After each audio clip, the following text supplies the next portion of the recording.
Halo sahabatku, apa kabar hati kalian hari ini? Semoga selalu kuat dan dilimpahi kebahagiaan. Ya, selamat datang kembali di rumah kita, channel Cerita Momo. Hari ini, Momo membawakan sebuah kisah yang jujur saja, sangat menguras air mata dan emosi. Pernahkah kalian membayangkan rasa sakit ketika ketulusan hati kita dibanding-bandingkan dengan kemewahan fisik orang lain? Kisah kita kali ini berjudul Berlian Kaca dan Istri yang Terbuang. Ini adalah cerita tentang Aini, seorang istri yang dianggap dekil oleh suaminya sendiri, namun justru dialah permata yang sesungguhnya. Siapkan tisu ya, karena endingnya akan membuat dada kalian sesak namun penuh makna. Tapi, sebelum kita masuk ke dalam kisahnya, Momo ingin minta dukungan kalian dulu nih. Yuk, tekan tombol like dan subscribe sekarang juga, serta nyalakan loncengnya agar tidak ketinggalan kisah seru lainnya. Dan seperti biasa, Momo ingin menyapa kalian semua. Coba tuliskan nama kalian, asal kota, dan ketik kata hadir di kolom komentar di bawah. Mari kita lihat, kota mana yang paling kompak hari ini. Sudah siap? Tarik napas dalam-dalam, mari kita mulai ceritanya. Pagi itu, sinar matahari menerobos masuk melalui celah gorden kamar yang setengah terbuka, namun kehangatannya tidak mampu mengusir rasa tidak nyaman yang dirasakan Aini. Ia terbangun dengan rasa mual yang hebat, perutnya seolah diaduk-aduk. Aini segera berlari ke kamar mandi, memuntahkan isi perutnya yang sebenarnya masih kosong karena belum sarapan. Tubuhnya terasa lemas, ia bersandar di dinding kamar mandi yang dingin sambil mengatur napas. Namun, di balik rasa sakit itu, ada satu dugaan yang membuat jantungnya berdebar kencang penuh harap. Dengan tangan yang sedikit gemetar, Aini membuka lemari kecil di bawah wastafel. Ia mengambil sebuah kotak kecil yang sudah ia simpan selama berbulan-bulan, sebuah alat tes kehamilan. Ia menunggu di pinggir wastafel dengan napas tertahan. 1 menit rasanya berjalan seperti 1 jam. Perlahan namun pasti, garis merah itu muncul. Bukan 1, melainkan 2. 2 garis merah yang tegas dan jelas. Aini menutup mulutnya dengan kedua tangan, menahan isak tangis yang seketika pecah. Bukan tangis sedih, melainkan tangis bahagia yang membuncah. 5 tahun. Sudah 5 tahun lamanya ia dan Radit menanti momen ini. 5 tahun juga ia menelan hinaan dari tetangga yang berbisik di belakang punggungnya, bahkan sindiran pedas dari Ibu Lastri, mertuanya sendiri. Kata-kata Ibu Lastri seringkali terngiang menyakitkan, menyebut Aini sebagai wanita mandul yang hanya bisa menghabiskan beras suaminya tanpa bisa memberikan keturunan. Terima kasih, Tuhan. Akhirnya engkau percaya padaku, bisik Aini lirih sambil mengelus perutnya yang masih rata. Bayangan wajah Radit seketika melintas di benaknya. Suaminya itu pasti akan sangat bahagia. Radit yang belakangan ini sering pulang larut malam, sering marah tanpa alasan jelas, dan terlihat dingin padanya, pasti akan kembali hangat jika mengetahui kabar ini. Aini yakin, bayi ini adalah anugerah yang akan merekatkan kembali hubungan mereka yang mulai terasa renggang dan hambar. Ini adalah kunci kebahagiaan rumah tangga mereka. Tanpa membuang waktu, semangat Aini bangkit. Ia ingin memberikan kejutan spesial. Kabar sebahagia ini tidak pantas hanya disampaikan lewat pesan singkat WhatsApp. Aini ingin memberitahunya langsung di kantor saat jam makan siang. Ia ingin melihat langsung binar mata Radit saat mendengar kata, "Ayah." Dengan langkah ringan, Aini bergegas ke dapur. Ia membuka kulkas dan melihat bahan-bahan yang ada. Ia memutuskan untuk memasak menu favorit Radit, udang balado pedas manis dan tumis kangkung terasi. Aroma bumbu yang ditumis segera memenuhi dapur sederhana itu. Aini begitu sibuk memotong, mengaduk, dan mencicipi masakan hingga ia tak sadar keringat mulai bercucuran membasahi daster dan jilbab instan yang dipakainya.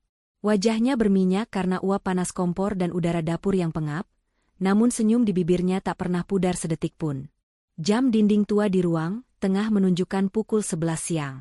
Waduh, keburu Radit keluar makan siang, gumam Aini panik. Ia segera mematikan kompor dan memasukkan makanan yang masih hangat itu ke dalam rantang susun. Saking terburu-burunya karena takut terlambat, Aini hanya mencuci muka sekadarnya dengan air keran. Ia berlari ke kamar, mengganti dasternya dengan gamis harian berwarna biru tua yang sudah agak pudar warnanya karena sering dicuci, namun itu adalah gamis yang paling nyaman ia pakai. Ia menyambar jilbab instan berwarna senada. Aini tidak sempat memoles bedak, apalagi memakai lipstik atau riasan wajah lainnya. Aini berkaca sekilas. Penampilannya memang sangat sederhana, jauh dari kata mewah.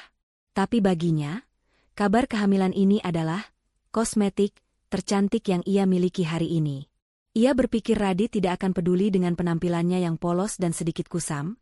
Radit pasti akan fokus pada berita kehadiran buah hati mereka. Aini memesan ojek online agar bisa menembus kemacetan kota lebih cepat. Di sepanjang perjalanan, ia memeluk tas berisi rantang makanan itu erat-erat di pangkuannya, seolah sedang menjaga harta karun yang paling berharga. Terik matahari siang dan debu jalanan menerpa wajahnya, membuat jilbabnya sedikit berantakan, tapi Aini tidak peduli. Hatinya berbunga-bunga, senyumnya terus terkembang di balik masker, membayangkan ekspresi terkejut dan bahagia suaminya nanti. Sesampainya di lobi gedung perkantoran mewah tempat Radit bekerja, Aini melangkah masuk. Hawa dingin AC langsung menyergap kulitnya yang berkeringat. Aini berjalan menuju meja resepsionis dengan percaya diri, meski beberapa staf dan orang-orang yang berlalu lalang menatapnya dengan pandangan menilai. Penampilan Aini memang sangat kontras dengan karyawan di sana yang tampil necis, wangi, dan modis dengan pakaian bermerek. Gamis Aini terlihat lusuh di antara setelan jas dan blazer mahal mereka. "Siang, Mbak. Saya mau bertemu suami saya, Pak Radit," ucap Aini ramah pada resepsionis wanita yang menatapnya dari ujung kaki hingga ujung kepala. "Oh, Bu Aini. Silakan, Bu." Pak Radit ada di ruangannya. "Sepertinya belum keluar makan siang," jawab resepsionis itu, tersenyum tipis. Sebuah senyum sopan namun menyeratkan rasa heran. Bagaimana bisa bos muda yang tampan seperti Pak Radit memiliki istri yang penampilannya seperti pembantu rumah tangga? Aini mengangguk mengucapkan terima kasih. Sama sekali tidak menangkap sinyal meremehkan itu karena hatinya terlalu gembira. Ia menuju lift, menekan tombol lantai 10. Jantungnya berdegup semakin kencang seiring angka di layar lift yang terus naik. Ia meremas gagang rantang makanannya untuk menyalurkan rasa gugup sekaligus bahagia. "Tunggu ya, Mas. Sebentar lagi kamu akan jadi ayah," batin Aini penuh haru. Pintu lift terbuka dengan denting pelan. Lorong kantor tampak sepi karena sebagian besar karyawan sudah turun untuk istirahat makan siang. Langkah kaki Aini terdengar pelan di atas lantai marmer yang mengkilap. Ia hafal benar letak ruangan suaminya. Ia mendekati ruangan di ujung lorong, ruangan dengan papan nama, Raditya, manajer pemasaran. Pintu ruangan itu terbuat dari kayu mahoni tebal, terlihat kokoh. Pintu itu tidak tertutup rapat. Ada celah kecil yang terbuka, mungkin karena engselnya belum menutup sempurna. Aini berniat mengetuk dan langsung masuk untuk memberikan kejutan, tapi langkah kakinya terhenti mendadak tepat satu langkah sebelum tangannya menyentuh gagang pintu. Dari celah pintu itu, terdengar suara tawa renyah seorang wanita. Tawa yang terdengar sangat manja, renyah, dan menggoda. Lalu detik berikutnya, terdengar suara Radit. Suara berat yang sangat Aini rindukan, namun nada bicaranya terdengar sangat berbeda. Bukan nada lelah atau ketus seperti yang biasa ia dengar di rumah beberapa bulan terakhir, melainkan nada penuh semangat, kekaguman, dan kelembutan yang dulu pernah menjadi milik Aini. Aini menahan napas, perasaannya mendadak tidak enak. Ia mendekatkan telinganya, mencoba memastikan pendengarannya salah. Namun suara tawa itu terdengar lagi, kali ini lebih jelas. Dengan tangan gemetar, Aini memberanikan diri mengintip sedikit dari celah pintu yang terbuka itu. Pemandangan di dalam sana seketika membuat darahnya berdesir hebat, dan senyum di wajahnya lenyap tak berbekas. Di dalam ruangan yang dingin itu, Aini melihat suaminya, Radit, berdiri membelakangi pintu. Di hadapannya, duduk seorang wanita muda di tepi meja kerja Radit dengan pose yang sangat santai. Wanita itu cantik, sangat cantik. Rambutnya tergerai indah berkilau seperti iklan sampo, wajahnya mulus dengan riasan yang sempurna, dan pakaiannya, sebuah gaun kerja pas badan yang menonjolkan lekuk tubuhnya, terlihat mahal dan elegan.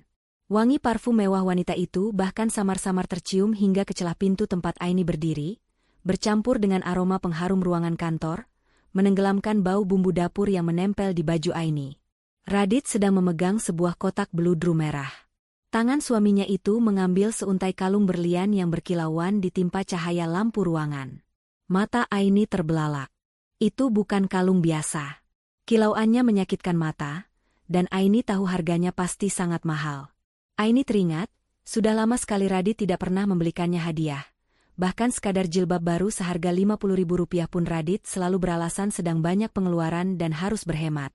Radit melangkah maju, melingkarkan kalung itu ke leher jenjang wanita itu dengan gerakan yang begitu lembut, gerakan penuh kasih sayang yang dulu selalu ia lakukan pada Aini di masa-masa awal pernikahan mereka. Wanita itu, Fiona, mendongak manja, membiarkan jemari Radit menyentuh kulit lehernya sambil tersenyum penuh kemenangan. Cantik sekali, bisik Fiona sambil meraba liontin berlian di dadanya. Tapi ini pasti mahal banget. Mas, istrimu nggak akan marah kalau tahu uangnya dipakai beli ini. Pertanyaan itu membuat jantung Aini berhenti berdetak sejenak. Ia menunggu pembelaan Radit. Ia menunggu Radit berkata bahwa ia mencintai istrinya dan menghormatinya. Namun, jawaban yang keluar dari mulut Radit justru seperti sembilu yang mengiris jantung Aini tanpa ampun. Radit tertawa remeh, lalu menatap Fiona dengan tatapan memuja. Biarkan saja dia. Dia nggak akan ngerti barang bagus.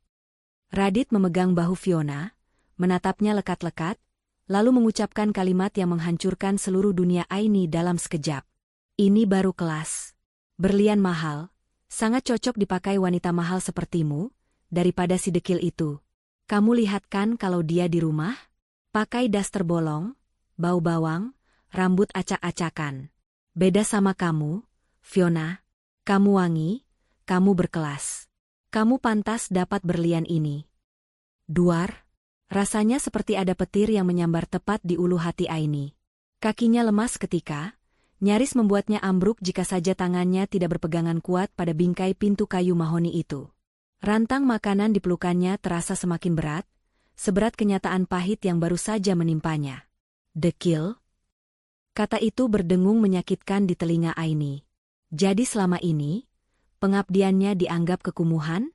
Aini bangun sebelum subuh untuk menyiapkan sarapan, membersihkan rumah, mencuci pakaian Radit dengan tangan agar kemeja kerjanya awet, dan memasak makanan favorit suaminya agar Radit betah di rumah.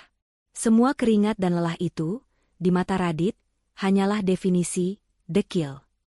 Aini tidak berdandan bukan karena ia malas, tapi karena uang belanja yang diberikan Radit pas-pasan. Aini selalu mengalah, lebih memilih menggunakan uang itu untuk nutrisi dan vitamin Radit daripada membeli bedak atau baju baru untuk dirinya sendiri. Fiona tertawa renyah mendengar hinaan Radit untuk istrinya sendiri. Ah, Mas Radit bisa saja. Tapi aku seneng banget. Makasih ya, sayang. Fiona mengecup pipi Radit mesra. Nanti malam kita jadi dinner kan? Jangan sampai si dekil itu nyariin kamu loh. Tenang saja, sahut Radit santai sambil kembali duduk di kursi kerjanya, menarik Fiona ke pangkuannya tanpa rasa malu. Dia itu bodoh dan penurut.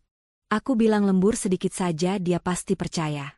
Lagian aku mau pulang cepat-cepat. Lihat mukanya yang kusam itu bikin selera makanku hilang. Air mata Aini menetes satu persatu, jatuh membasahi tutup rantang yang ia dekap. Tidak ada isak tangis yang keluar, rasa sakitnya terlalu dalam hingga melampaui kemampuan suaranya untuk menjerit. Tenggorokannya tercekat perih. Hinaan itu lebih menyakitkan daripada tamparan fisik. Radit bukan hanya mengkhianati cintanya, tapi juga menginjak-injak harga dirinya sebagai seorang wanita dan seorang istri.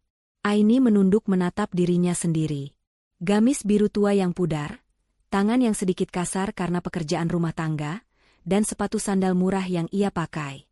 Di balik pintu itu ada Fiona yang bersinar seperti berlian, sementara dirinya hanyalah batu kali yang berlumut di mata suaminya.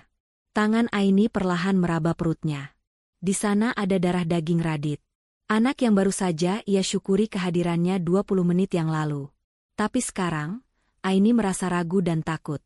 Apakah anak ini akan bahagia memiliki ayah yang malu pada ibunya? Apakah anak ini pantas lahir di tengah keluarga yang penuh kepalsuan ini, di mana ayahnya lebih memuja wanita lain? Kemarahan perlahan mulai naik, darah Aini mendidih ingin melabrak mereka. Namun logika Aini menahannya kuat-kuat. Jika ia masuk sekarang, berteriak-teriak sambil melempar rantang ini, apa yang akan ia dapatkan? Radit pasti akan membela Fiona. Radit akan semakin menghinanya, menyebutnya wanita gila, kampungan, dan tidak berkelas. Fiona akan menertawakannya, menikmati tontonan istri sah yang histeris dan kalah. Aini tidak mau memberikan kepuasan itu pada mereka. Ia tidak mau merendahkan dirinya lebih jauh lagi di hadapan mereka. Cukup, batin Aini tegas. Satu kata itu bergema di kepalanya. Cukup sudah pengabdiannya yang tidak dihargai. Cukup sudah ia menjadi budak di rumahnya sendiri, hanya untuk mendapatkan remah-remah cinta dari pria yang bahkan jijik melihat wajahnya. Radit menginginkan wanita mahal? Baik, Aini akan pergi. Ia akan membiarkan Radit bersama wanita mahalnya itu. Aini menyeka air matanya kasar dengan punggung tangan. Ia menarik napas panjang, mencoba menguatkan hati yang sudah remuk redam menjadi kepingan debu. Ia tidak akan masuk ke ruangan itu. Ia tidak akan memberitahu Radit tentang kehamilannya hari ini. Kabar bahagia ini terlalu suci untuk didengar oleh telinga pria yang baru saja memuji gundiknya setinggi langit sambil menginjak kepala istrinya ke dalam lumpur. Perlahan, Aini membalikkan badan. Ia melangkah menjauh dari pintu jahanam itu.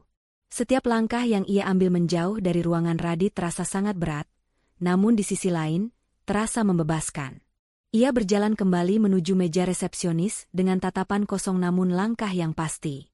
Staf resepsionis yang tadi menyapanya terlihat bingung melihat Aini, kembali begitu cepat dengan mata sembab yang merah. "Loh, Bu? Kok cepat sekali? Bapak tidak ada?" tanya resepsionis itu heran. Aini menggeleng pelan, suaranya parau namun tenang, berusaha menyembunyikan getar kesedihan. "Bapak ada tamu penting. Saya tidak mau mengganggu." Aini meletakkan rantang berisi udang balado dan tumis kangkung itu di atas meja resepsionis. Makanan yang ia masak dengan penuh cinta, yang uap panasnya telah membuat wajahnya berminyak dan dekil di mata suaminya.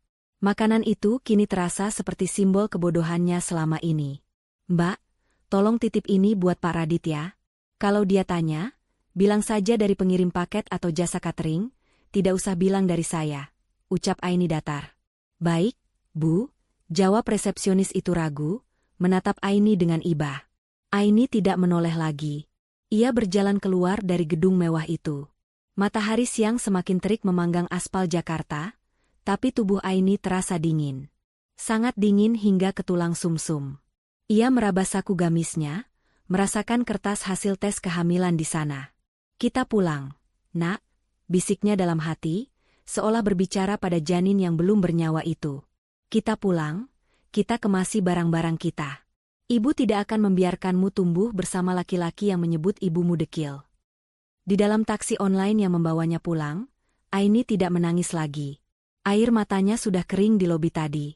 Kini yang tersisa hanyalah tatapan nanar menatap jalanan yang macet, dan sebuah keputusan besar yang sudah bulat di hatinya. Hatinya telah mati untuk Radit. Taksi online yang ditumpangi Aini berhenti tepat di depan pagar rumah minimalis bercat krem itu. Rumah yang 5 tahun ini menjadi saksi bisu pengabdiannya. Dulu, saat pertama kali menginjakan kaki di sini, Aini merasa seperti wanita paling beruntung di dunia. Ia berjanji akan menjadikan rumah ini surga bagi suaminya. Namun hari ini, rumah itu terasa asing, dingin, dan menolak kehadirannya.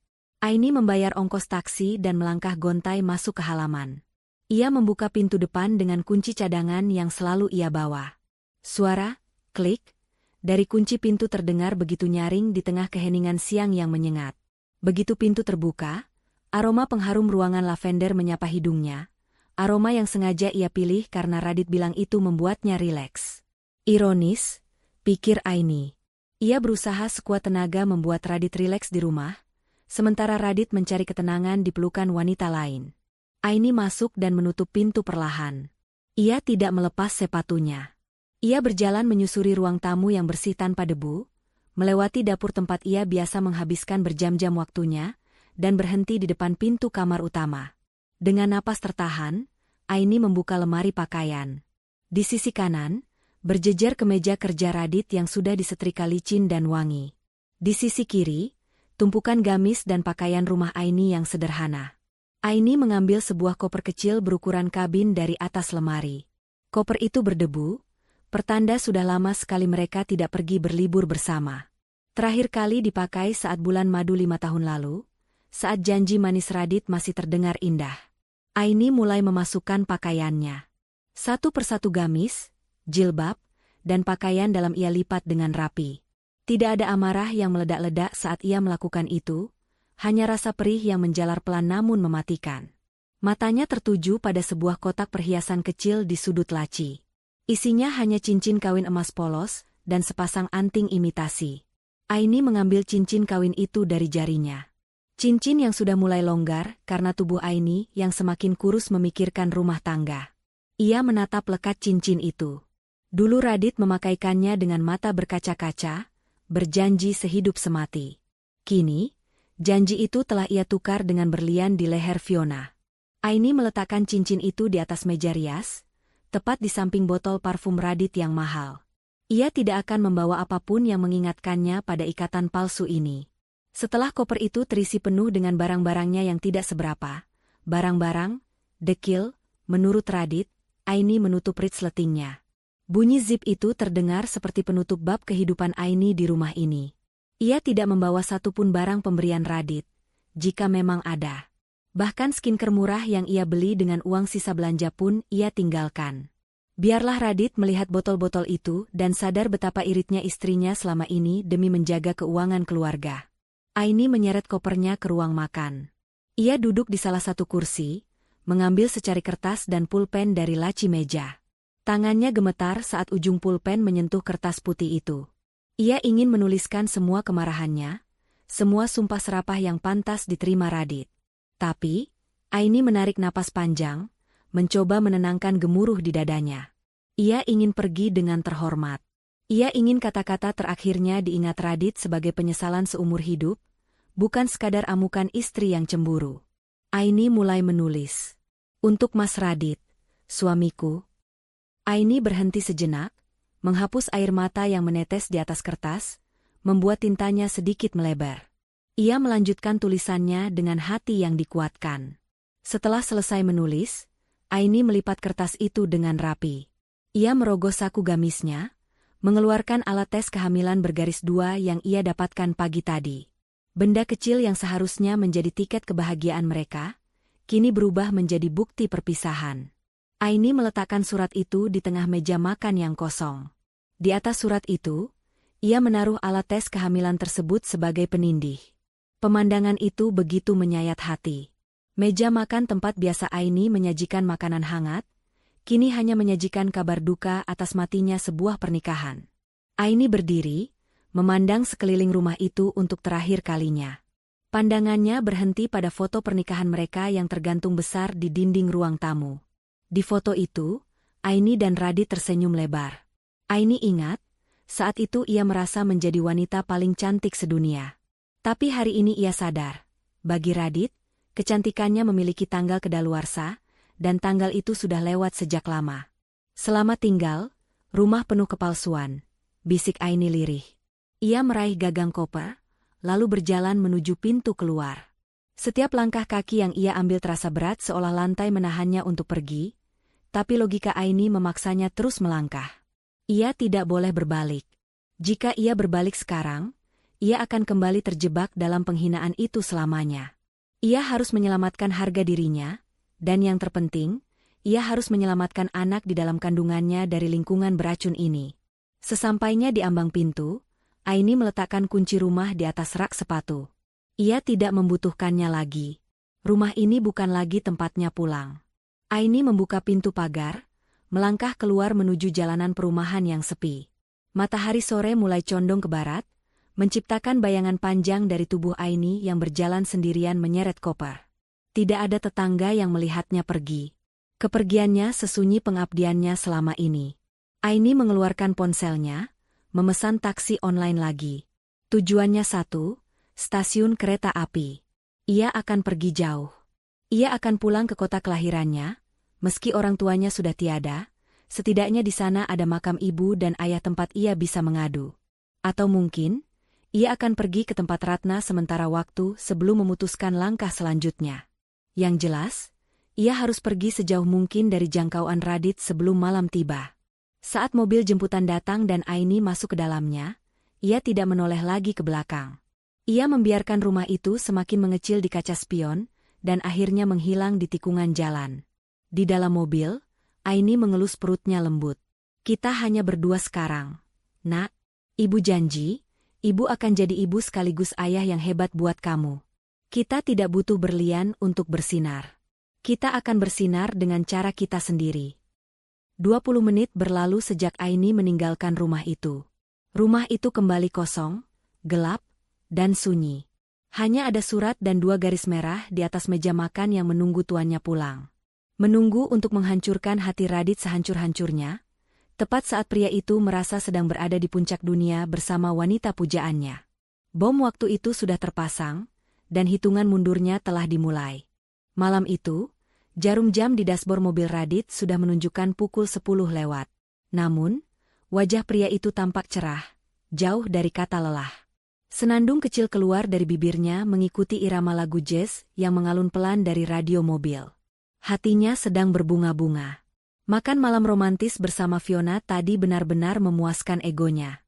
Pujian Fiona tentang betapa gagah dan dermawannya dia saat membelikan kalung berlian itu masih terngiang manis di telinga. Radit memarkirkan mobilnya di garasi. Ia melirik ke arah jendela depan rumah. Keningnya berkerut heran. Tidak biasanya rumah gelap gulita seperti ini.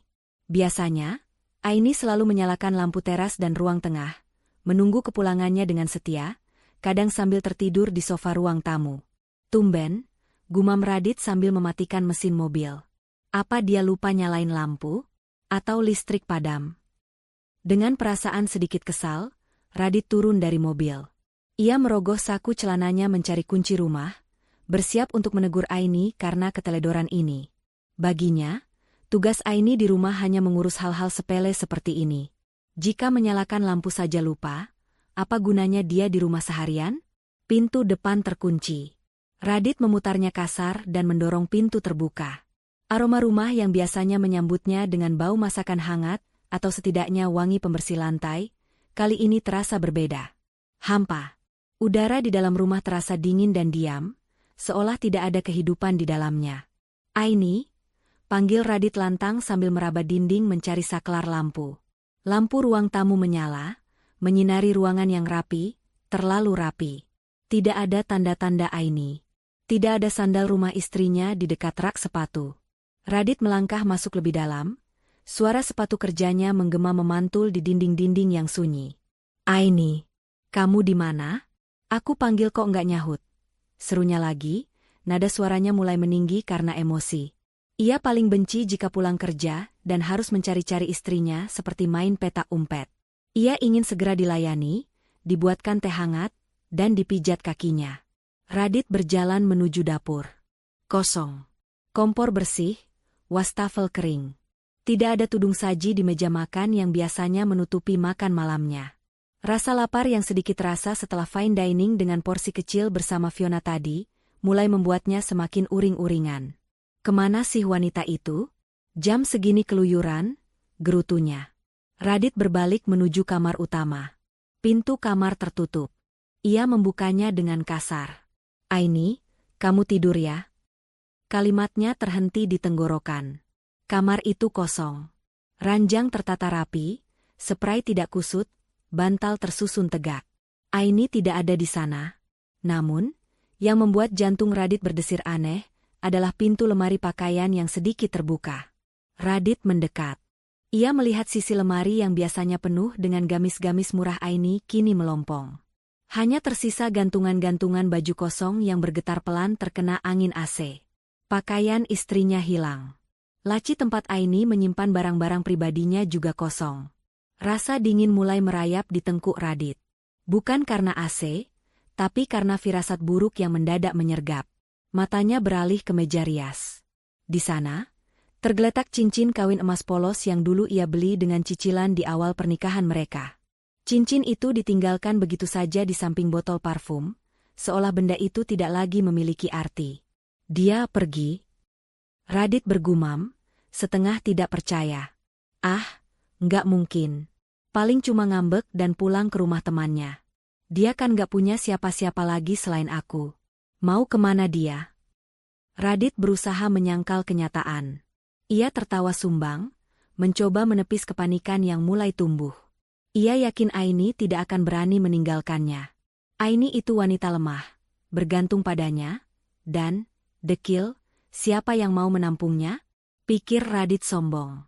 Ia keluar dari kamar, berniat mengambil air dingin di kulkas untuk mendinginkan kepalanya. Saat melewati ruang makan untuk kedua kalinya, ekor matanya menangkap sesuatu yang terlewatkan tadi, karena ia terlalu fokus mencari sosok Aini. Di tengah meja makan yang kayu itu, ada secari kertas putih yang dilipat rapi. Dan di atas kertas itu, ada sebuah benda kecil memanjang berwarna putih. Langkah Radit terhenti. Ia mendekati meja makan itu perlahan, seolah benda di atas meja itu adalah bom yang siap meledak. Ia mengenali benda itu. Jantungnya mulai berdegup kencang. Kali ini bukan karena amarah, tapi karena sesuatu yang lain. Tangannya terulur, mengambil benda kecil itu. Sebuah test pack. Alat tes kehamilan. Radit menatapnya lekat-lekat di bawah sinar lampu ruang makan yang temaram. 2 garis merah. Jelas. Tegas. Tidak samar sama sekali. Napas Radit tercekat. Dunia di sekelilingnya seolah berhenti berputar sesaat. 2 garis merah. Positif. Istrinya hamil? Aini hamil? Setelah 5 tahun mereka menunggu. Setelah ratusan kali Ibu Lastri menyindir Aini mandul. Setelah Radit sendiri mulai putus asa dan mencari pelarian. Aini hamil? Tangannya gemetar hebat memegang benda plastik kecil itu. Ada gelombang kebahagiaan yang hendak menyeruak, insting seorang calon ayah yang mendadak bangun. Tapi, gelombang itu seketika dihantam oleh ombak besar realita saat matanya beralih ke kertas putih yang menjadi alas benda itu tadi. Kertas itu bertuliskan, "Untuk Mas Radit, suamiku." Radit meletakkan test pack itu kembali ke meja dengan hati-hati, seolah takut merusaknya. Dengan tangan yang semakin gemetar dan keringat dingin yang mulai membasahi pelipisnya, ia mengambil surat itu. Ia tahu tulisan tangan Aini. Tulisan yang rapi, kecil-kecil, dan bersahaja.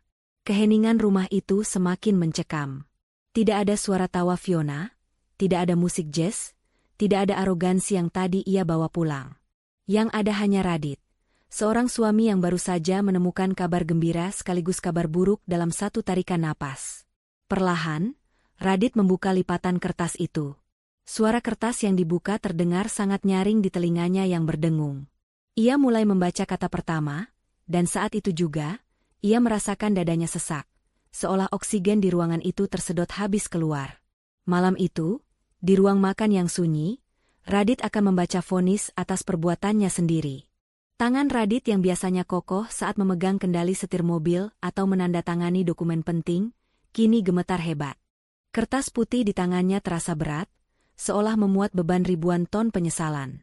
Di bawah sorot lampu ruang makan yang senyap, Radit mulai membaca baris demi baris tulisan tangan istrinya. Tulisan yang rapi, namun di beberapa bagian tintanya agak melebar, jejak air mata yang jatuh saat Aini menulisnya. Mas Radit, suamiku. Saat kamu membaca surat ini, aku mungkin sudah jauh. Kamu tidak perlu mencariku, karena aku pergi bukan untuk ditemukan, melainkan untuk menyelamatkan sisa harga diriku yang kamu injak-injak hari ini. Napas Radit tercekat. Matanya membelalak membaca kalimat pembuka itu. Jantungnya berpacu liar. Hari ini, batinnya bertanya. Tadi siang, sekitar pukul 12, aku datang ke kantormu, Mas. Aku membawa rantang berisi udang balado dan tumis kangkung kesukaanmu. Aku rela berdesak-desakan naik ojek di tengah panas terik matahari, mengabaikan rasa mual yang hebat karena kehamilanku, hanya demi melihat senyummu. Aku ingin memberitahumu langsung bahwa penantian kita selama 5 tahun akhirnya terjawab. Allah menitipkan malaikat kecil ini di rahimku, Mas. Radit merasa lututnya lemas seketika. Ia menarik kursi makan terdekat dan menghempaskan tubuhnya di sana. Ia ingat tadi siang resepsionis sempat memberitahunya ada titipan makanan. Tapi Radit yang sedang asyik bercanda dengan Fiona menyuruh resepsionis itu membagikannya ke satpam atau membuangnya, karena ia pikir itu hanya kiriman catering promo yang mengganggu. Ternyata, itu dari Aini? Istrinya datang? Radit melanjutkan membaca dengan mata yang mulai memanas. Aku sudah sampai di depan pintu ruanganmu, Mas. Pintunya sedikit terbuka. Aku ingin mengetuk, ingin masuk dan memelukmu. Tapi langkahku terhenti saat aku mendengar suaramu. Suara yang dulu selalu menenangkan hatiku, hari ini berubah menjadi pedang yang mencabik-cabik jiwaku. Aku dengar semuanya, Mas. Aku dengar kamu memakaikan kalung berlian itu ke leher wanita lain. Dan aku dengar dengan jelas saat kamu berkata, ini baru kelas. Berlian mahal, sangat cocok dipakai wanita mahal sepertimu, daripada si dekil itu. Ya Tuhan, desis Radit. Suaranya bergetar. Wajahnya pucat pasi. Ia menutup mulutnya dengan satu tangan, menahan rasa mual yang tiba-tiba menyerang ulu hatinya karena rasa bersalah yang teramat sangat. Jadi, Aini ada di sana, di balik pintu itu, mendengar setiap kata keji yang ia ucapkan untuk merendahkannya di depan gundiknya. Dekil. Satu kata itu terus terngiang di kepalaku sepanjang jalan pulang. Mas, apa pengabdianku selama ini hanya sebatas dekil di matamu? Aku bangun sebelum subuh, memastikan kemejamu licin, rumahmu bersih, dan perutmu kenyang. Apakah itu definisi kekumuhan bagimu? Aku tidak pernah meminta perhiasan. Aku tidak pernah menuntut baju mahal, karena aku tahu kita sedang menabung untuk masa depan. Aku menghemat uang belanja demi nutrisi makananmu, sampai aku lupa merawat diriku sendiri. Ternyata, pengorbananku justru membuatmu jijik. Air mata Radit akhirnya tumpah. Jatuh menetes membasahi kertas di tangannya. Ia ingat betapa sabarnya Aini melayaninya, memijat kakinya saat ia lelah, dan mendengarkan keluh kesahnya. Aini tidak dekil. Aini hanya sederhana. Aini tulus. Dan Radit baru saja menyadari kebodohannya. Mas, kamu benar. Berlian itu indah dan mahal. Tapi kamu lupa satu hal. Berlian hanyalah batu yang keras dan dingin. Sementara aku, wanita, dekil, ini, adalah rumah tempatmu pulang. Tapi hari ini, kamu telah menghancurkan rumah itu. Bawalah berlianmu, Mas. Hiasilah hidupmu dengan kemewahan palsu itu. Aku mundur. Aku sadar, aku terlalu berharga untuk bersanding dengan laki-laki yang tidak bisa menjaga pandangan dan lisannya. Aku terlalu mahal untuk dihargai oleh pria murahan yang silau akan fisik semata. Kalimat itu menohok dada Radit dengan telak. Pria murahan. Istrinya yang lembut itu, yang selama ini tidak pernah meninggikan suara, kini menamparnya lewat tulisan yang begitu tajam dan menusuk. Jangan cari aku. Jangan cari anak ini. Tadi siang, aku sempat berpikir anak ini akan bahagia memiliki ayah sepertimu. Tapi setelah mendengar ucapanmu, aku berubah pikiran. Anakku tidak pantas memiliki ayah yang malu pada ibunya. Anakku adalah permata sejatiku, dan aku tidak akan membiarkan dia tumbuh di dekat seseorang yang menganggap ibunya sampah. Hiduplah bahagia dengan pilihanmu, Mas. Anggap saja aku dan anak ini tidak pernah ada. Cincin kawinmu ada di meja rias. Itu satu-satunya emas yang pernah kamu berikan, dan sekarang aku kembalikan. Aku pergi hanya membawa apa yang melekat di badanku, dan harga diriku yang tersisa. Tertanda, Aini, wanita yang dulu mencintaimu. Radit meremas surat itu di dadanya. Raungan keras pecah dari mulutnya, memecah kesunyian malam di rumah kosong itu. Aini. Maafkan aku, Aini, teriaknya putus asa. Suaranya menggema, memantul di dinding-dinding dingin yang bisu. Tidak ada jawaban. Tidak ada langkah kaki Aini yang tergesa-gesa menghampirinya sambil bertanya, "Kenapa, Mas?" Tidak ada segelas air putih yang disodorkan untuk menenangkannya. Yang ada hanya keheningan yang mencekam.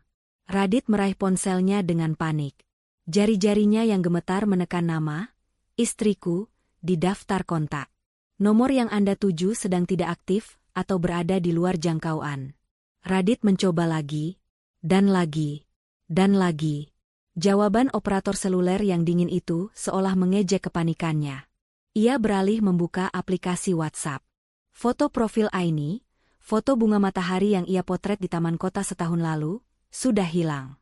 Hanya ada siluet abu-abu. Pesan terakhirnya centang 1. Diblokir.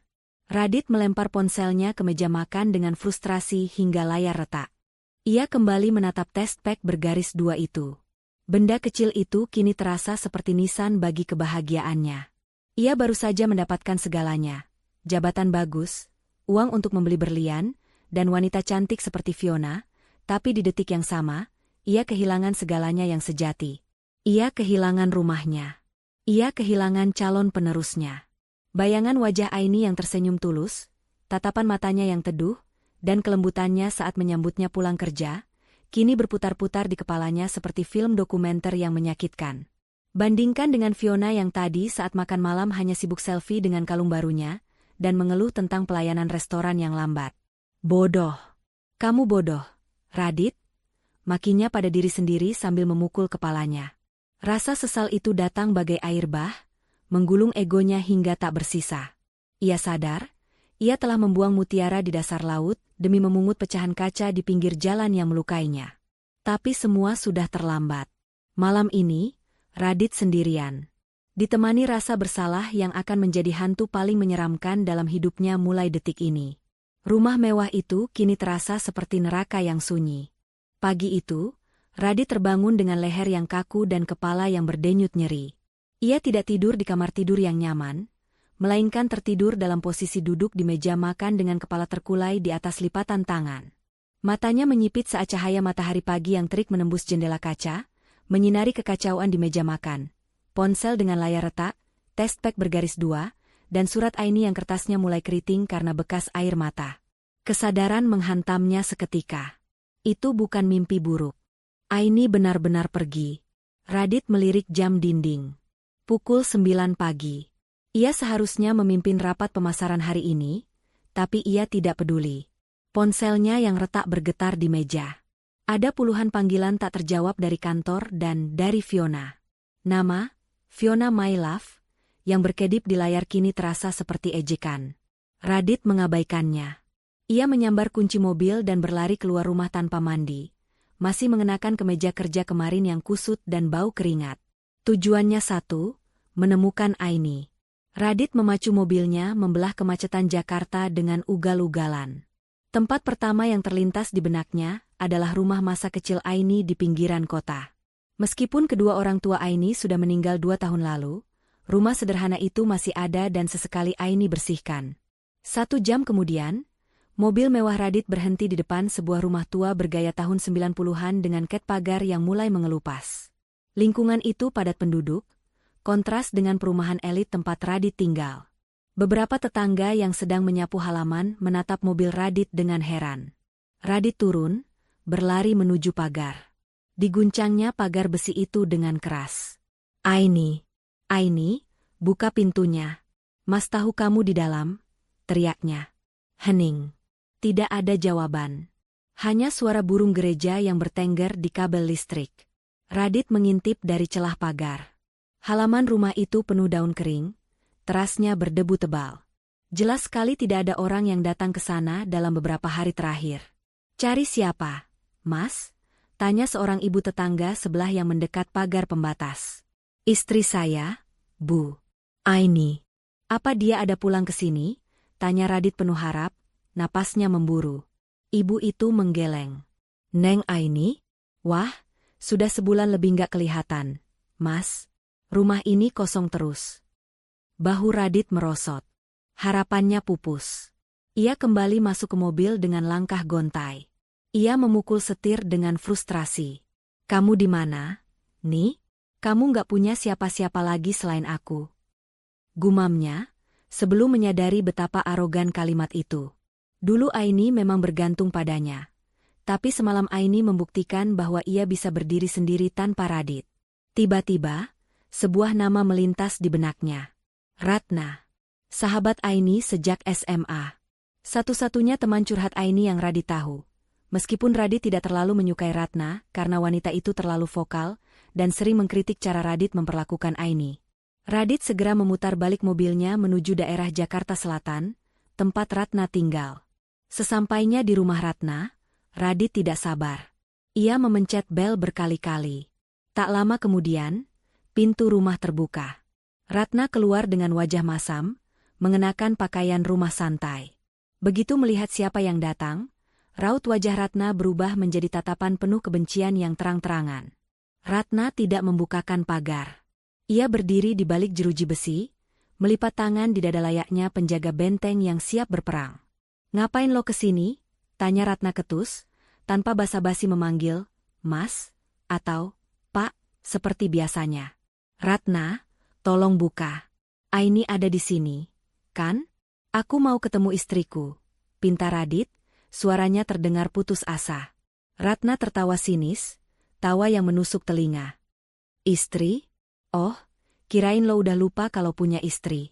Bukannya lo lebih sibuk sama wanita mahal, lo itu? Wajah Radit memerah padam. Ratna, tolong ini urusan rumah tangga kami. Biarkan aku bicara sama Aini. Aku tahu aku salah. Aku mau minta maaf. Dia sedang hamil, Ratna. Dia butuh aku. Mendengar kata hamil, ekspresi Ratna berubah, bukan melunak, tapi semakin berapi-api. Ia melangkah maju mendekati pagar, menatap mata Radit dengan tajam. Lo bilang dia butuh lo? Salah besar, Dit. Justru karena dia hamil, dia harus jauh-jauh dari laki-laki racun kayak lo. Bentak Ratna. Asal lo tahu ya, semalam Aini datang ke sini dengan mata bengkak, nyaris pingsan. Dia cerita semuanya. Tentang kantor, tentang kalung berlian itu, dan tentang mulut sampah lo yang nyebut dia, dekil. Aku hilaf, Ratna. Aku nggak bermaksud. Halah, basi, potong Ratna cepat. Hilaf itu sekali, Radit. Kalau selingkuh dan menghina istri sendiri itu namanya watak. Lo sadar nggak sih? Aini itu rela nggak beli baju baru, rela masak sendiri, rela ngurusin ibu lo yang rewelnya minta ampun, cuma biar lo bisa nabung. Dan lo balas apa? Lo beliin berlian buat pelakor pakai uang hasil penghematan istri lo? Radit terdiam, skakmat. Kata-kata Ratna menelanjanginya di siang bolong. Mana Aini, Erate? Izinkan aku ketemu sebentar saja. Aku mau sujud di kakinya. Radit memelas. Air matanya mulai menggenang. Gengsinya sebagai manajer sukses runtuh di hadapan pagar rumah tipe 36 ini. Ratna menggeleng tegas. Nggak ada. Dia udah pergi. Dan kali ini, gue pastikan lo nggak akan bisa nemuin dia. Pergi kemana? Jangan bohong. Ke tempat di mana dia bisa dihargai sebagai manusia, bukan sebagai pembantu gratisan. Seru Ratna. Denger ya, Radit. Lo sekarang pulang aja. Urus saja berlian kacamu yang mahal itu. Jangan cari mutiara yang sudah lo buang ke lumpur. Aini terlalu berharga buat lo. Ratna, tolong. Pergi. Usir Ratna keras. Atau gue teriak maling sekarang juga biar warga sini ngegebukin lo. Radit tahu Ratna tidak main-main. Sahabat istrinya itu terkenal nekat. Dengan hati hancur, Radit mundur perlahan. Ia menatap jendela rumah Ratna, berharap melihat bayangan Aini mengintip dari balik tirai, tapi tirai itu tertutup rapat. Radit kembali ke mobilnya dengan perasaan yang jauh lebih hancur daripada saat ia datang.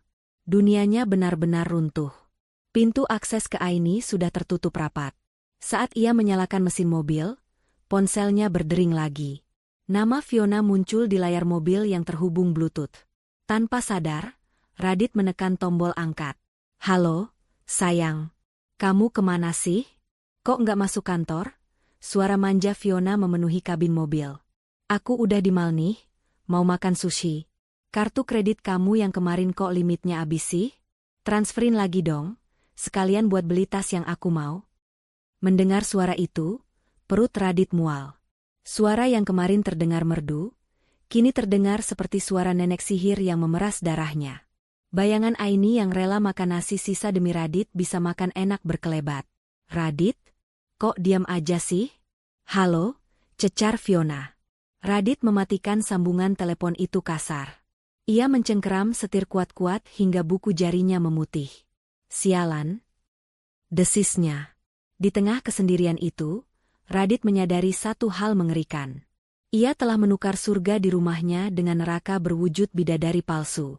Dan sekarang, neraka itu mulai menagih bayarannya. Aini benar-benar menghilang, meninggalkannya sendirian menghadapi kekacauan yang ia ciptakan sendiri.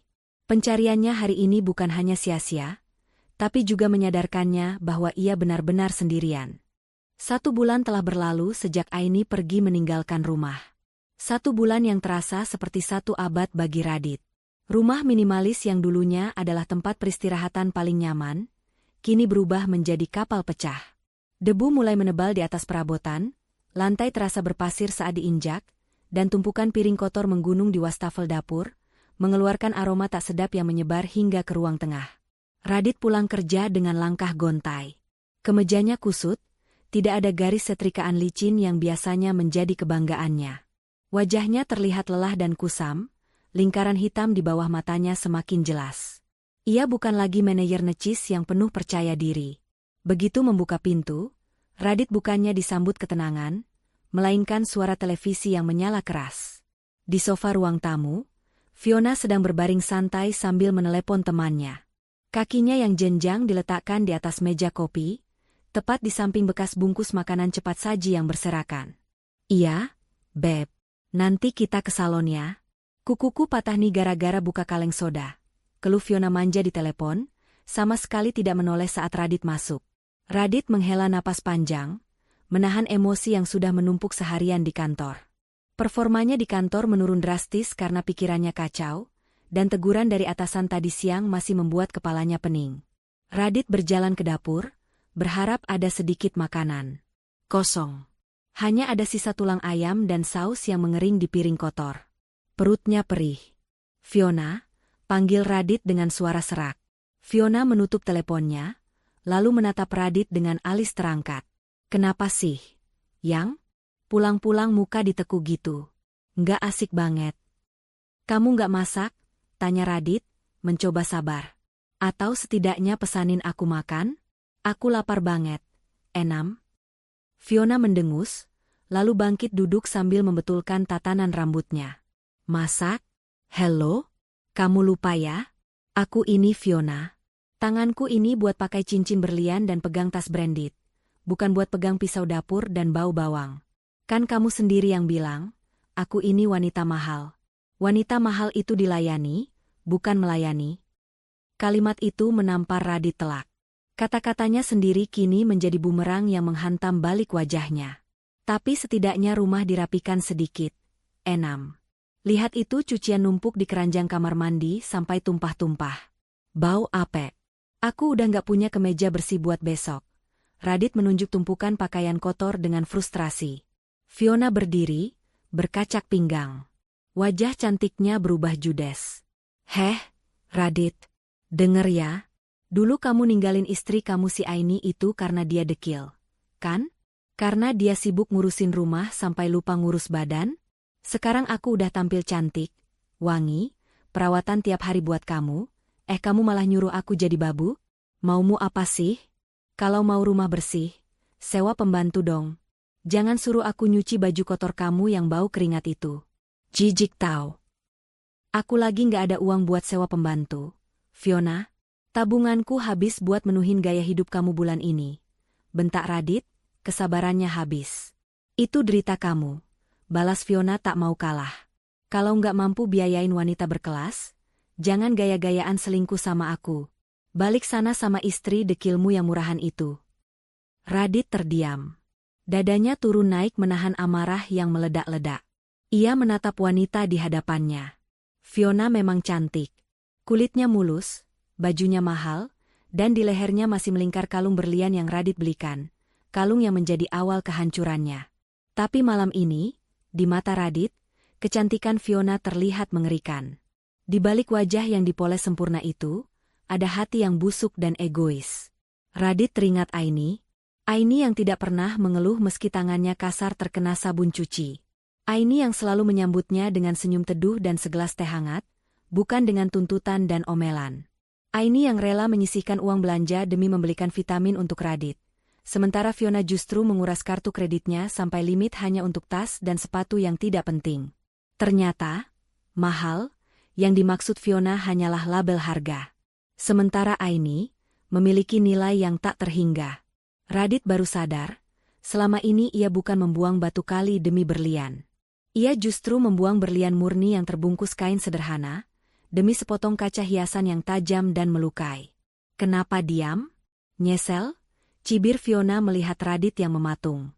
"Denger ya, Dit, kalau bulan depan kamu nggak bisa beliin aku gelang yang aku mau, atau kalau kamu terus-terusan ngajak hidup susah kayak gini, mending kita putus aja. Aku masih laku keras, banyak cowok tajir yang antre mau sama aku."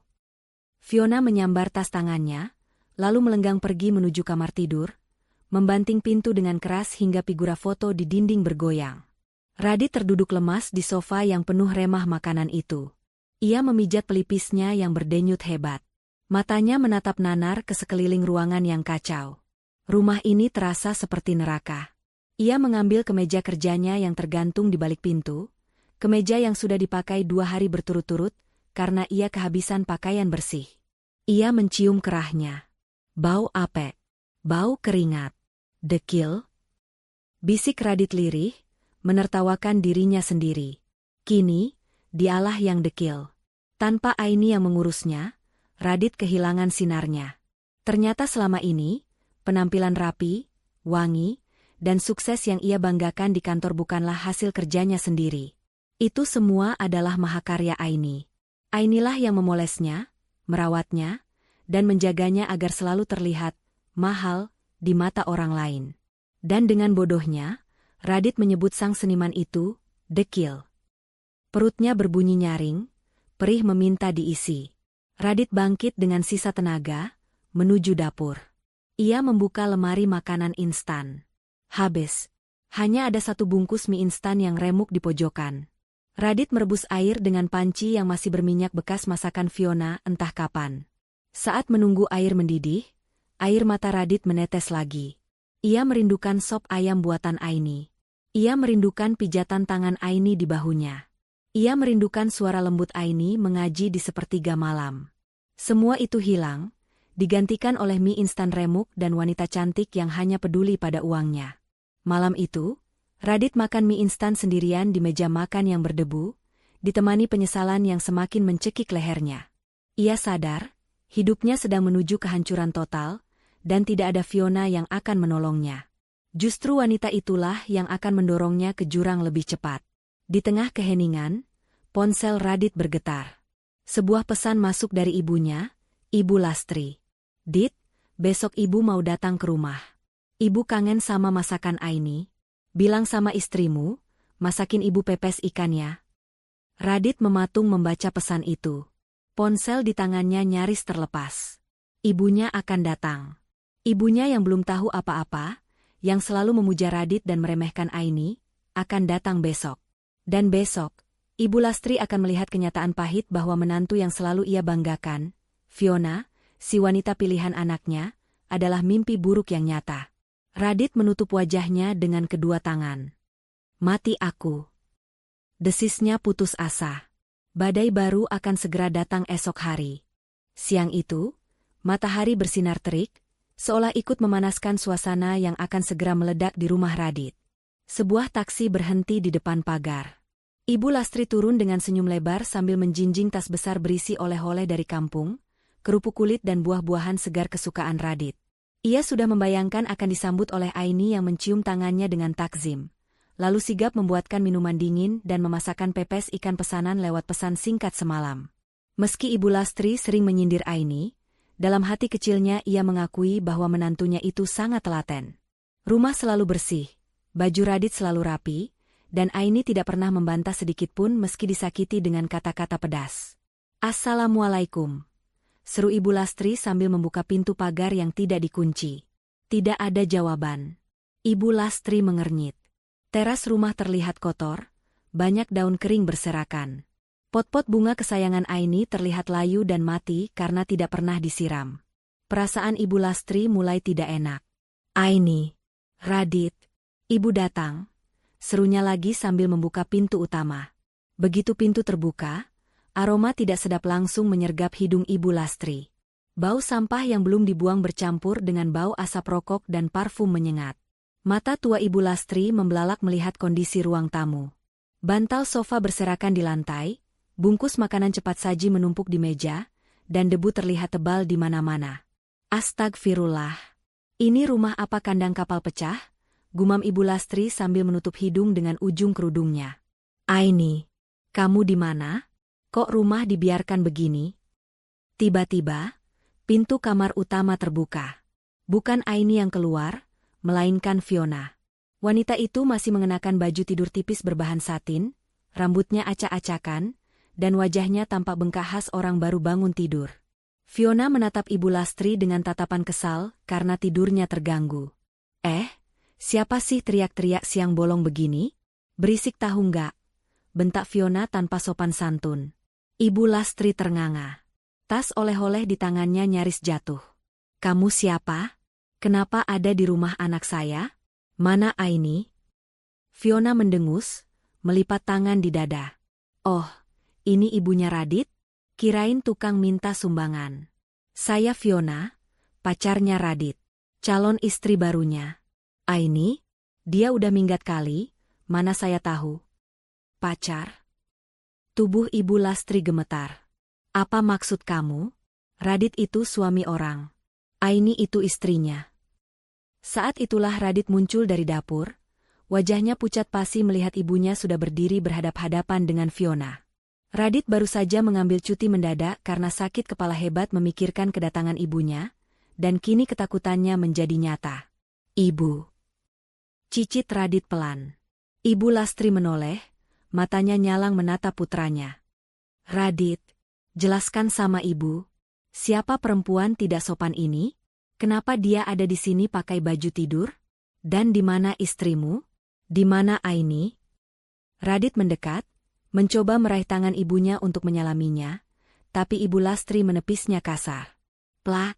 Sebuah tamparan mendarat di pipi Radit yang sudah tirus. Jawab ibu. Di mana Aini? Radit menunduk, air matanya menetes. Aini pergi, Bu. Sudah sebulan. Pergi? Kenapa pergi? Kamu apakan dia? Desak Ibu Lastri, suaranya mulai parau menahan tangis. Sebelum Radit sempat menjawab, Fiona menyela dengan nada mengejek sambil memeriksa kukunya yang baru dikuteks. Istri kesayangan ibu itu kabur karena ngambek. Lagian salah sendiri, udah dekil, kampungan, nggak bisa ngerawat diri. Radit itu butuh pendamping yang selevel. Bu, yang cantik dan berkelas kayak saya, bukan upik abu kayak Aini. Tutup mulut kamu, hardik Ibu Lastri pada Fiona. Lalu ia kembali menatap Radit. Radit, kamu usir istrimu demi perempuan malas ini? Lihat rumahmu, Dit, kayak tong sampah. Aini tidak pernah membiarkan sebutir debu pun ada di meja, dan sekarang kamu tukar dia dengan perempuan yang bangun siang dan membentak ibumu. Aku hilaf, Bu. Isak Radit, bahunya terguncang hebat. Penyesalan yang selama ini ia pendam akhirnya meledak di depan ibunya. Aku tergoda, Bu. Aku buta. Aku hina Aini, aku sebut dia dekil di depan Fiona. Aini dengar semuanya, Bu, dan dia pergi. Ibu Lastri memegang dadanya yang terasa sesak. Ia memang sering mengkritik Aini, tapi ia tidak pernah menyuruh anaknya berselingkuh, apalagi sampai mengusir istri. Ya Allah, Gusti, bodoh kamu, Radit, bodoh. Radit jatuh berlutut di kaki ibunya. Ia memeluk kaki ibunya erat-erat. Ada satu hal lagi yang ibu harus tahu. Radit tersendat, suaranya timbul tenggelam dalam tangis. Waktu Aini pergi, dia meninggalkan surat dan test pack. Bu. Hening. Suasana mendadak senyap. Fiona yang tadinya acuh tak acuh kini ikut terdiam melihat drama di depannya. Test pack? Tanya Ibu Lastri terbata-bata. Radit mengangguk lemah, tidak berani menatap wajah ibunya. Positif, Bu. Aini hamil. Dia pergi membawa cucu pertama ibu. Cucu yang ibu tunggu selama 5 tahun. Duar. Berita itu menghantam Ibu Lastri lebih keras daripada tamparan apapun. Kakinya lemas seketika. Tubuh tuanya ambruk ke lantai, tepat di samping Radit yang bersimpuh. Tas oleh-olehnya terjatuh, isinya berhamburan keluar. Jeruk dan apel menggelinding menyedihkan di lantai yang kotor. Hamil? Bisik Ibu Lastri dengan tatapan kosong. Air mata mengalir deras membasahi pipinya yang keriput. Menantuku hamil? Dan kamu biarkan dia pergi? Kamu biarkan cucuku pergi membawa sakit hati. Maafin Radit, Bu. Kurang ajar kamu, Radit? Teriak Ibu Lastri histeris, memukuli bahu anaknya bertubi-tubi dengan tenaga yang tersisa. Kamu buang berlian demi batu kali. Kamu buang darah dagingmu sendiri. Ibu pengen cucu, Radit. Ibu selalu marahi Aini karena belum hamil, dan saat dia hamil, kamu malah usir dia. Di mana hati nuranimu? Hah? Ibu Lastri meraung, tangis penyesalan seorang ibu dan nenek pecah memenuhi ruangan itu. Ia teringat betapa seringnya ia menyakiti hati Aini dengan kata-kata, "Mandul." Padahal Aini tetap tersenyum dan memijat kakinya dengan sabar. Sekarang, Aini pergi membawa serta harapan terbesarnya. Fiona mendecih melihat pemandangan itu. Ah, drama banget sih. Hamil doang bangga. Paling juga anak orang lain, celetuknya asal. Ibu Lastri yang sedang menangis, tiba-tiba berhenti. Ia menatap Fiona dengan tatapan penuh kebencian yang belum pernah ia tunjukkan pada siapapun. Ia bangkit berdiri dengan susah payah, lalu menunjuk wajah Fiona dengan telunjuk gemetar. "Keluar kamu dari sini," usir Ibu Lastri dengan suara rendah namun menakutkan. "Dih, siapa situ ngusir-ngusir? Ini rumah pacar saya," balas Fiona nyolot. "Ini rumah anak saya. Dan uang untuk beli rumah ini juga ada 2 istri yang kamu hina itu," teriak Ibu Lastri. Ia mengambil sapu lidi yang tergeletak di pojokan dan mengacungkannya pada Fiona. "Pergi kamu, perempuan gatal. Kamu yang bikin hidup anak saya hancur. Kalau kamu nggak pergi, saya panggil warga biar kamu diarak telanjang." Fiona kaget melihat kemarahan nenek-nenek di depannya. "Gila ya? Oke, aku pergi. Lagian aku juga udah muak sama anak ibu yang kere ini. Kartu kredit limit, rumah bau, ibunya gila." Fiona masuk ke kamar, menyambar tas mewahnya, lalu keluar lagi dengan langkah menghentak. Sebelum keluar pintu, ia meludah ke lantai. "Makan tuh anak ibu yang gak guna." Fiona pergi, meninggalkan Radit dan ibunya dalam kehancuran. Sepeninggal Fiona, Ibu Lastri kembali terduduk lemas di sofa. Radit masih bersimpuh di lantai, menangis tanpa suara. Rumah itu kini sepi, tapi sepinya terasa mencekam. "Cari dia, Radit," bisik Ibu Lastri lirih, suaranya penuh kepedihan. "Cari Aini sampai dapat. Ibu nggak mau mati sebelum minta maaf sama dia. Ibu mau ketemu cucu ibu." Radit mengangkat wajahnya yang basah. "Aku sudah cari kemana-mana, Bu. Ke rumah lamanya, ke temannya, semua nihil. Jejaknya hilang ditelan bumi." Ibu Lastri memejamkan mata, air matanya terus mengalir. "Ini hukuman buat kita, Dit. Hukuman buat ibu yang gak bersyukur punya menantu sebaik Aini, dan hukuman buat kamu yang gak bisa menjaga amanah. Kita sekarang sama-sama kehilangan." Siang itu, di ruang tamu yang berantakan, seorang ibu dan anak menangisi dosa-dosa mereka. Mereka sadar, penyesalan memang selalu datang terlambat, dan kali ini, harganya sangat mahal. Kehilangan Aini bukan sekadar kehilangan istri atau menantu, tapi kehilangan cahaya yang selama ini menerangi hidup mereka tanpa mereka sadari. Waktu bergulir tanpa ampun. 1 tahun telah berlalu sejak kepergian Aini, dan hidup Radit berubah 180 derajat. Jika dulu ia adalah manajer pemasaran yang disegani dengan setelan jas licin dan wangi, kini ia berdiri di depan meja HRD dengan kepala tertunduk lesu. "Maaf, Pak Radit. Keputusan perusahaan sudah bulat," ucap manajer HRD dingin sambil menyodorkan amplop putih. "Target penjualan tim Bapak tidak tercapai selama 6 bulan berturut-turut. Laporan keuangan berantakan, dan Bapak sering absen tanpa alasan jelas. Kami terpaksa memutus hubungan kerja hari ini." Radit menerima amplop itu dengan tangan gemetar. Dipecat. Satu-satunya kebanggaan yang ia miliki, jabatan yang membuatnya merasa berhak menghina Aini, kini lenyap. Ia membereskan barang-barangnya ke dalam sebuah kotak kardus kecil. Saat berjalan keluar lobi kantor, beberapa mantan bawahannya berbisik-bisik. Radit bisa mendengar samar-samar, "Itu Pak Radit yang selingkuh itu kan? Kasihan ya, ditinggal istri, ditinggal pelakor, sekarang dipecat." Radit mempercepat langkahnya, menahan rasa malu yang membakar telinga. Di luar gedung, hujan turun deras. Dulu, Aini akan mengirim pesan mengingatkan membawa payung, atau bahkan datang menjemputnya dengan ojek payung jika Radit lupa. Sekarang, Radit menerobos hujan dengan kemeja yang basah kuyup, berjalan menuju halte bus karena mobil mewahnya sudah ditarik leasing 3 bulan lalu akibat tunggakan yang menumpuk. Sesampainya di rumah, pemandangan yang menyambutnya semakin menyayat hati. Rumah itu kini tak ubahnya bangunan tua yang tak terawat. Cat dinding mengelupas, Rumput liar memenuhi halaman tempat Aini dulu menanam bunga melati. Di dalam kamar, terdengar suara batuk yang memilukan. Radit meletakkan kardus barangnya dan bergegas masuk. Ibu Lastri terbaring lemah di ranjang. Sejak tahu Aini hamil dan pergi, kesehatan ibunya merosot drastis. Penyesalan menggerogoti fisik dan batin wanita tua itu. "Radit, kamu sudah pulang?" tanya Ibu Lastri lirih, matanya yang cekung menatap nanar. "Aini mana? Aini sudah pulang belum? Ibu mau minta maaf." Pertanyaan itu selalu diulang ibunya setiap hari, seperti kaset rusak yang memutar memori kelam. Radit duduk di tepi ranjang, menggenggam tangan ibunya yang kurus kering. "Aini belum pulang, Bu. Doakan saja Aini sehat di sana," jawab Radit sabar, meski hatinya perih luar biasa. "Ibu lapar, Dit. Ibu pengen bubur buatan Aini, yang pakai suiran ayam dan kuah kuning itu. Rasanya enak sekali." Racau Ibu Lastri, air matanya menetes ke bantal. Radit menelan ludah yang terasa pahit. "Radit buatkan bubur ya, Bu. Tapi bubur biasa, Radit nggak bisa bikin yang kayak Aini." Radit pergi ke dapur.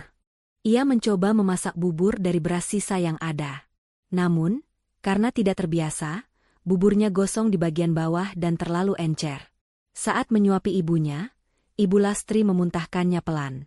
"Nggak enak, pahit," keluh Ibu Lastri, lalu menangis lagi memanggil nama Aini. Radit meletakkan mangkuk itu kasar di meja. Ia berlari ke kamar mandi, menyalakan keran air agar suara tangisnya tidak terdengar. Ia menangis sejadi-jadinya di bawah guyuran shower dingin. Ia rindu Aini. Ia rindu masakan Aini. Ia rindu ketelatenan Aini mengurus ibunya. "Aku kualat, Ni. Aku kualat." Raungnya memukul dinding kamar mandi. Hari-hari berikutnya menjadi neraka dunia bagi Radit. Tanpa pekerjaan tetap, ia harus banting tulang serabutan. Ia pernah menjadi pengemudi ojek online dengan meminjam motor tetangga, tapi akunnya sering kena sanksi karena ia tidak fokus. Ia pernah mencoba melamar kerja di perusahaan lain, tapi ditolak karena track recordnya yang buruk di perusahaan lama.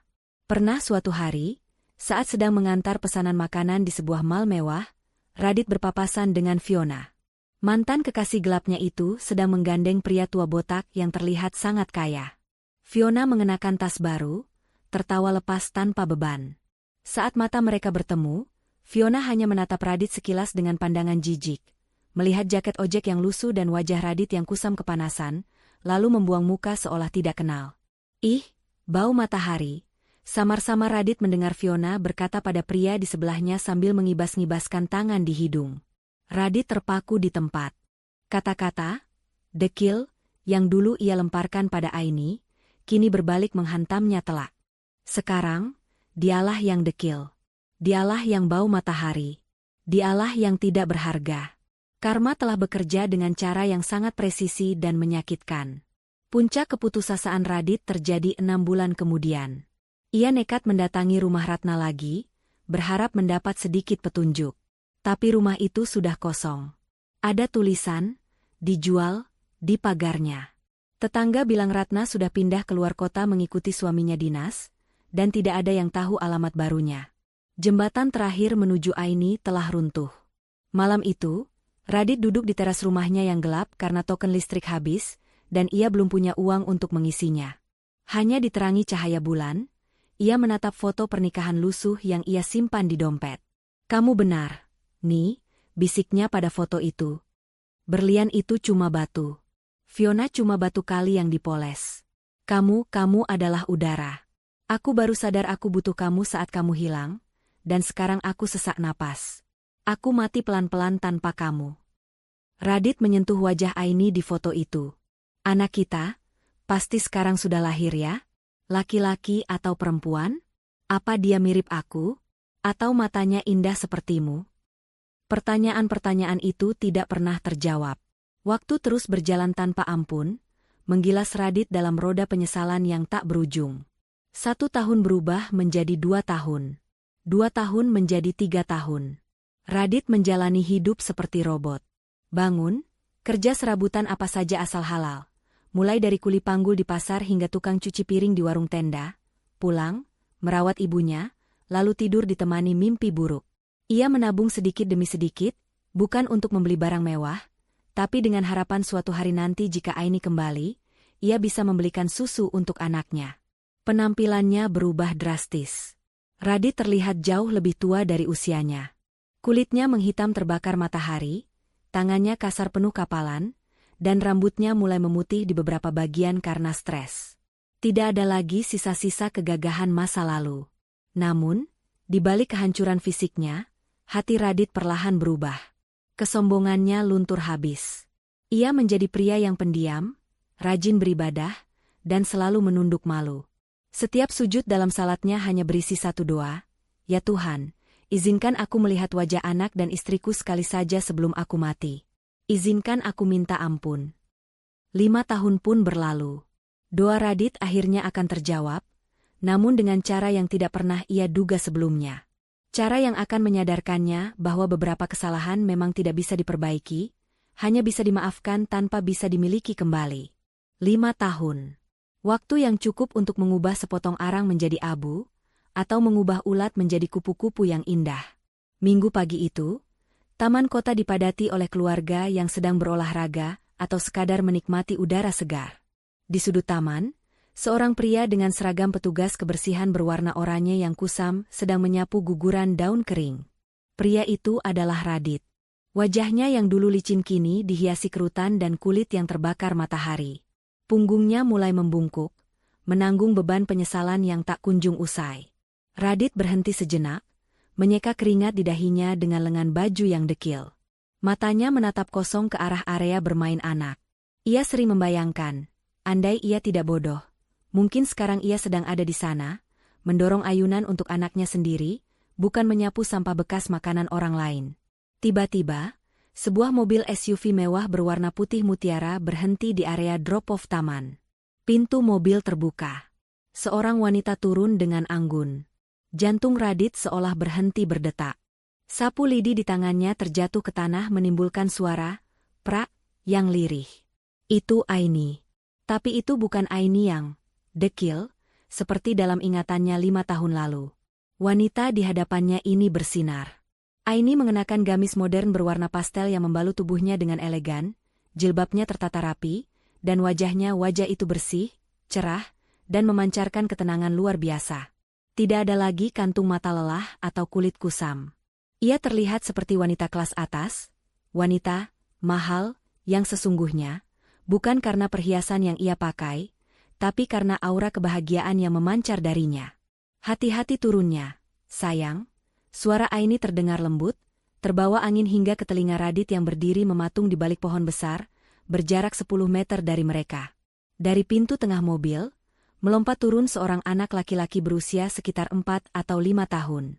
Anak itu tampan, berkulit putih bersih, dengan mata bulat yang sangat mirip dengan mata Radit. Anak itu tertawa riang, mengenakan pakaian setelan yang modis dan sepatu sneakers bermerek. "Ibu, ayo kita ke perosotan," seru anak itu antusias. Kaki Radit gemetar hebat. Itu anaknya. Itu darah dagingnya yang dulu ia sia-siakan saat masih berupa janin. Radit merasakan dorongan hebat untuk berlari, memeluk kaki Aini, dan mendekap anak itu. Ia ingin berteriak, "Ini ayah, nak, ayah di sini." Radit baru saja akan melangkahkan kakinya keluar dari persembunyian, ketika pintu pengemudi terbuka. Seorang pria keluar.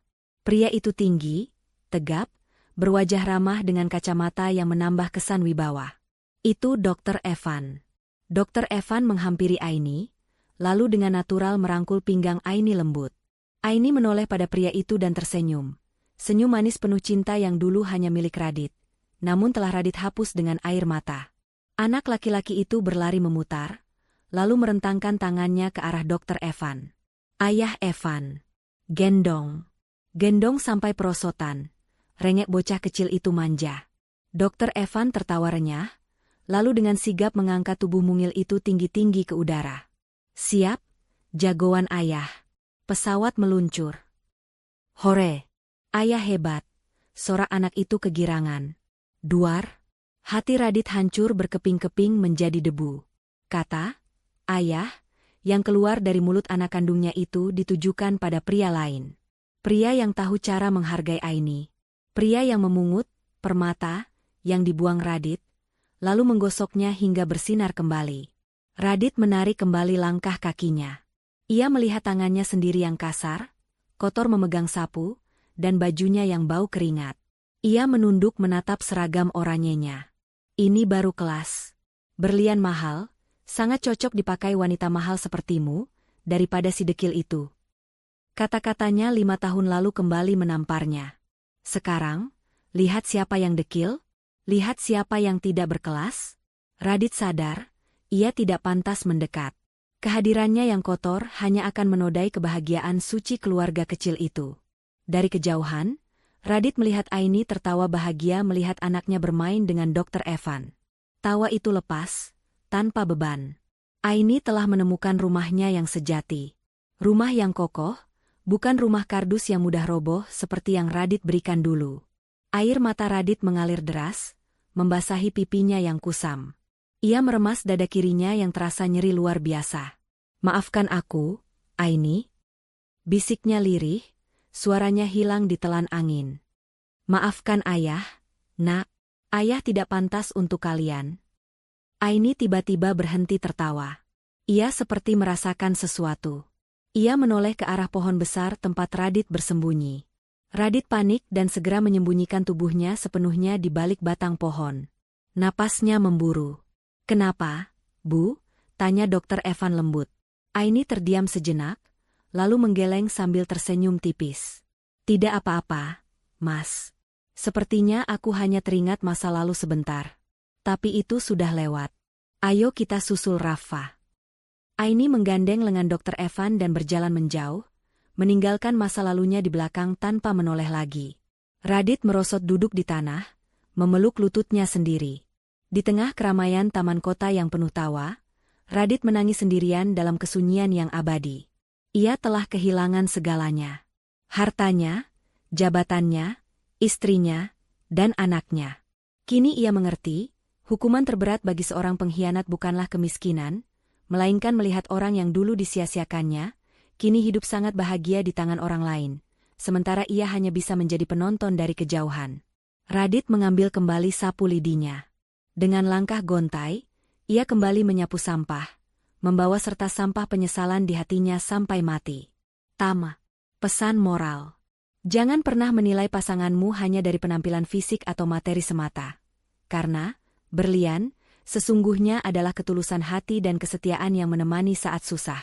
Bersyukurlah atas apa yang kamu miliki hari ini, karena penyesalan yang datang di akhir tidak akan pernah bisa mengembalikan waktu yang telah kamu hancurkan.